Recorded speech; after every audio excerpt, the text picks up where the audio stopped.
Wengi waliona vita wanaingia tu kupigana, hawaingii kumuuliza Mungu. Kwa unahitaji kuishinda vita kwenye maisha yako, omba Mungu akupe ufunuo. Sema amina nzuri. Niliwaambia kuna changamoto ambayo inatupata kwenye haya maisha ambayo haina ufumbuzi au haina jibu. Kila changamoto ambayo unayo, utakuja kuwa nayo, ulikuwa nayo, ina ufumbuzi ama ina jawabu. Bwana Yesu asifiwe. Namba moja, kuna matatizo ama kuna changamoto za kiroho. Nikiongelea changamoto itakuwa ni nzuri. Nikisema matatizo sio lugha nzuri. Changamoto.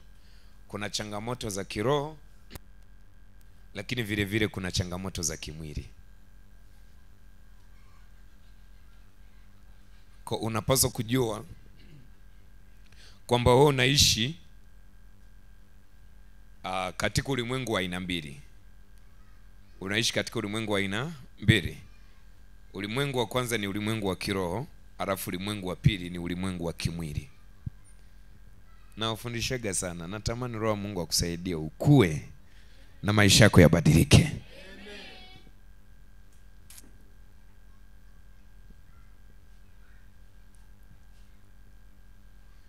Unaishi katika ulimwengu wa aina ngapi?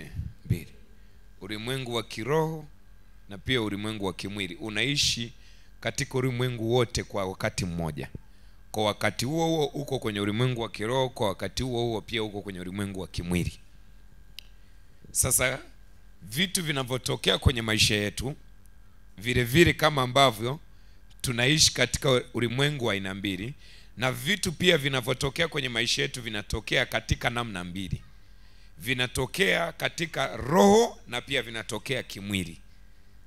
Vitu vinavyotokea kwenye maisha yetu vile vile vina namna mbili. Kuna namna vinatokea katika ulimwengu wa roho na pia vinatokea katika ulimwengu wa kimwili. Unaweza ukaona tatizo la kimwili, ukaliona kabisa damu na nyama, ukajua hili naweza nikashughulika nalo kwa akili, kumbe linahitaji roho. Bwana Yesu asifiwe. Ndio ninakuja kukuambia habari ya neno ufunuo. Bwana Yesu asifiwe. Sika kuna mtu naongea naye hapa.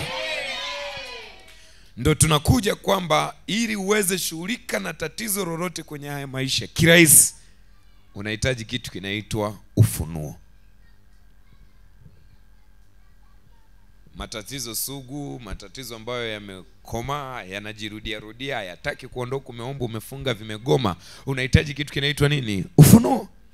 Hivi kwa wana wa Israeli, nani angewaza hata kwenye akili yake kidogo tu kwamba tukizunguka ukuta huu wa Yeriko mara 6, mara ya 7 tukapiga kelele, huu ukuta utaenda chini? Kuna hata mmoja angewaza hivyo? Hakuna hata mmoja angewaza hicho kitu, na hakuna hata mmoja aliwaza hicho kitu. Lakini katikati ya maswali tunaanza vipi kuvunja ukuta ambao ndio ulikuwa tatizo mbele yao. Wameshawazia kulipua mabomu na vitu vingine. Ufunuo ukaja juu yao kwamba ukuta huu kama mnataka kuuangusha, hamtaweza kuuangusha kwa nyundo, hamtaweza kuuangusha kwa mabomu. Mnahitaji kuzunguka ukuta huu mara 6 na mara ya 7. Manake mara 6 zunguka ukuta mkiwa kimya, mara ya 7 fyatua kelele. Alafu mkipiga kelele, kuna nguvu itaachiliwa na ukuta utaenda chini. Unaona, kwa sababu ya ule ufunuo uliokuja juu yao, walipoufuata ukuta ulienda chini. Lakini kama raiti wangeanza kubomoa, wangeuawa wengi, na pengine wasingeweza kubomoa ukuta, kwa sababu wakati wanabomoa ukuta pengine wanaanza kubomoa na kulipua. Mnafahamu kwamba wangekuepo warusha mishare, wangeua wengi, wangepigwa wengi na wangekufa wengi. Lakini kwa sababu ya ufunuo walizunguka tu ukuta, siku 6 ya 7 kazi imekwisha. Lakini kama ingekuwa ni kuvunja, ingewagharimu maisha, sio maisha tu, na miaka ya kutosha ama siku za kutosha kuweza kuvunja ule ukuta wa Yeriko. Bwana Yesu asifiwe. Nadhani unanielewa kidogo kidogo. Kwa kama kuna tatizo kwenye maisha ambalo unaona limeng'ang'ania, kama kuna changamoto kwenye maisha ambayo unaona imeng'ang'ania, kuna kitu kwenye maisha ambacho unaona kimeng'ang'ania, umeshindwa namna ya kutatua lile tatizo, kitu kimoja tu unakihitaji kutoka kwa Bwana. Sema ufunuo. Sema tena ufunuo. Hujasikika, sema tena ufunuo. Ukisoma ile Mambo ya Nyakati wa Pili 20:20 pale, Yehoshafati anatoka anasema waaminini manabii zake mtafanikiwa. Kwa nini anaongea maneno kama hayo? Alipoenda kuwasikiliza manabii wa Mungu kupata ufunuo wanashinda vipi vita. Nani ana vita kwenye maisha yake sasa hivi? Wengi waliona vita wanaingia tu kupigana, hawaingii kumuuliza Mungu. Yehoshafati baada ya vita kuinuka, watu wanakuja juu yake, hakutaka kwenda kuiface kwanza kupigana vita moja kwa moja. Bwana Yesu asifiwe. Alienda kutafuta ufunuo kwa Mungu, kwamba kuna vita mbele yangu, nifanyeje niweze kuishinda hii vita. My God, naongea na watu hapa. Wakati anamuuliza Mungu, ufunuo ukaja juu yake. Akamwambia, wakati mnaenda kupigana vita, msitangulize wanajeshi mbele. Ufunuo huu ninawapa, tanguliza wanasifa mbele. Kwa wakati kabila la Yuda linapiga sifa na kelele, huku malaika watakuwa wanaachiliwa wanapigana na maadui zenu. Lakini wangesema tunazo silaha, wacha tukapigane, wangejikuta wanakufa wengi na wanauawa wengi. Kwa unahitaji kuishinda vita kwenye maisha yako, omba Mungu akupe ufunuo namna ya kumalizana na ile vita kwenye maisha yako. Nyanyua mkono wako juu, sema Baba nipe ufunuo leo, namna ya kumaliza vita yangu katika jina la Yesu. Sema mina yenye uhai. Bwana Yesu asifiwe. Kuna mtu unaongea naye hapa, unahitaji nini? Ufunuo. Goliati, angalia kwenye Biblia, wote walioshinda vita walishinda kwa sababu ya ufunuo kutoka kwa Mungu. Wana wa Israeli wamesimama na mfalme wao Sauli.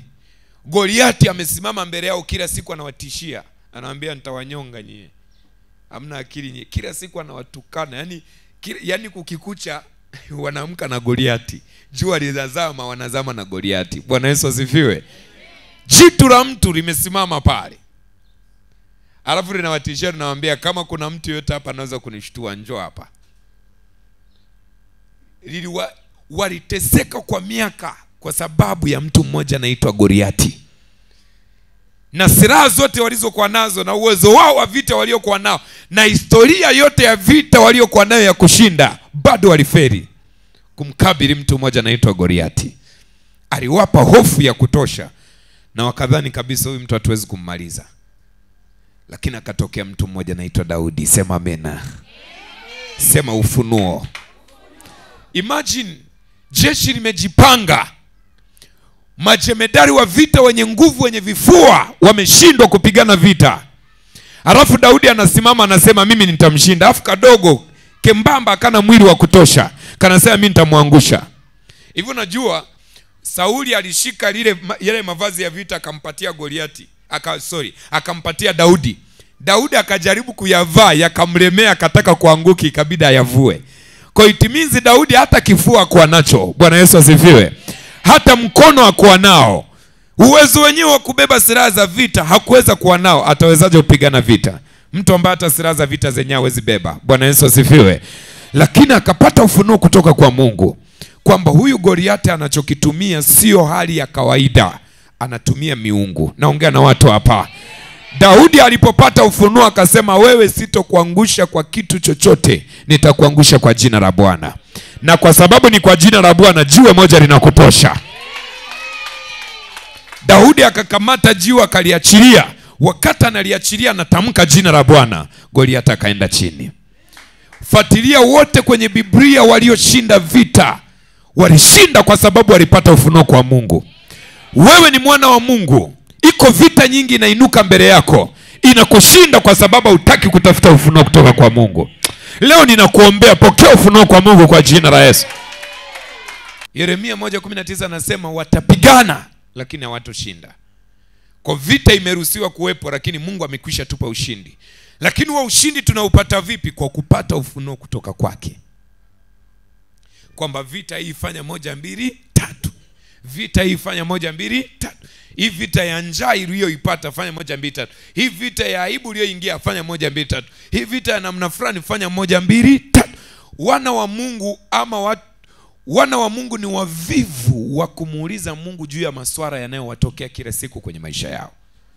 Ukiwaona utadhani wanaomba kweli, ukiwaona utadhani wanamtafuta Mungu kweli, lakini ni uongo. Wana wa Mungu ni wavivu wa kumuuliza Mungu juu ya mambo wanayoyapitia. Ni wavivu wa kumuuliza Mungu juu ya mambo yanayoendelea kwenye maisha yao. Ni wavivu wa kumuuliza Mungu juu ya mambo yanayoendelea kwenye familia yao, ili waweze kupata utatuzi wa hilo jambo. Na kuombea leo Mungu akaseme na wewe katika jina la Yesu. Sijui kanisa langu liko wapi. Nasema Mungu akaseme na wewe katika jina la Yesu. Kuna mtu niko naye hapa. Ufumbuzi. Watu wote walioshinda vita kwenye Biblia kuna ufunuo waliupata kwa Mungu. Ndio maana kuna mahali Mungu alisema vita sio ya kwenu bali vita ni yangu. Sasa kama Mungu ameshasema vita ni yake, manake ili tuweze kuishinda hiyo vita tunapaswa kupokea ufunuo kutoka kwake. Kwa kama Mungu atatuambia tupige magoti tu, tupige magoti, tusiongee chochote, tupige magoti, ndio tutashinda. Tayari tukisha piga magoti kwa ule ufunuo, moja kwa moja aliyeshinda vita sio sisi, aliyeshinda vita ni Mungu. Kwa sababu ni yeye aliyetoa ule ufunuo wa kushinda ile vita. Matatizo unayoona yanajirudia kwenye maisha yako yanahitaji ufunuo.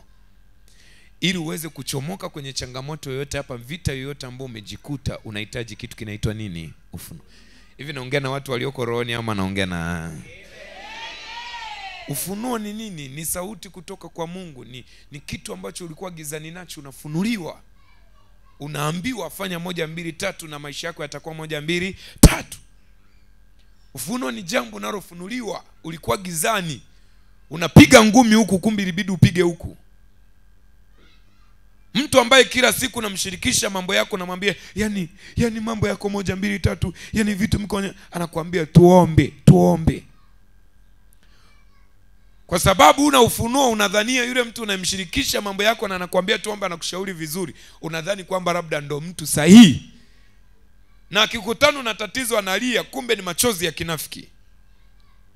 Akikukuta una shida anakuambia tuombe na mimi naenda kusaidia kuomba, kumbe ni maneno ya kinafiki. Lakini ukweli anayekupiga ni yeye mwenyewe. Ile kwa sababu ya kukosa ufunuo utaendelea kumshirikisha mambo yako na vita yako unayopitia mtu yule ambaye ndo anakupiga vita yeye mwenyewe. Kuna shangaa vita yako inaenda miaka hadi miaka haiishi kwa sababu ya kukosa kitu kinaitwa ufunuo.